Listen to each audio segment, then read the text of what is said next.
Tony don't seem to be having a problem with Dak winning games. Tony has a huge problem. Have you seen his face? He just looks like he's winning again. So I'm gonna be sitting in the game. So. Got that look like I know it's over.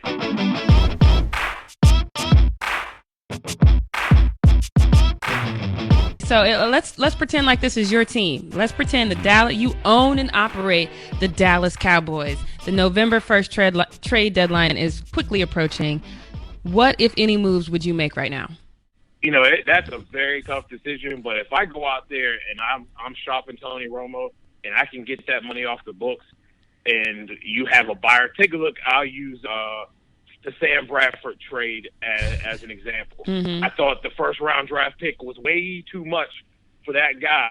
He's worked wonders, and there's going to be a team out there that's desperate for a quarterback. Mm-hmm. And we can say as much as he's taken hit and gone out and spent a lot of time injury, this guy still can get the job done as far as throwing the football down the field, especially if you have a team that you feel like, okay, we can protect this guy and run the football. Mm-hmm. And if you can trade him, man, I think you have to look at it, because at the end of the day, it's about dollars and cents. And when it's in the future, if you want to win Super Bowls and you want to be consistently contending for playoffs, got to improve that defense. I think Cowboys fans and reporters have been talking that for year after year after year. That's the That's big when question. you wait until the end of the season to make that decision. I don't think you should. I don't think you wait to the trade. end of the season. We need two good quarterbacks. No, see, in and the this league, is where So Timmy, you're speaking from a very, I almost want to call it the battered woman syndrome right now, because you're used to having this battered quarterback. You're used to having a quarterback that can't play an entire season. We need. And I just don't. I don't man. think.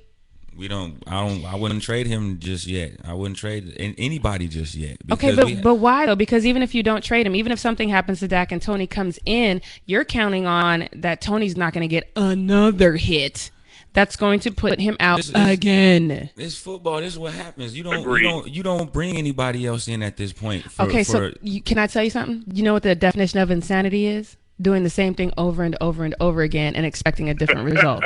Nah.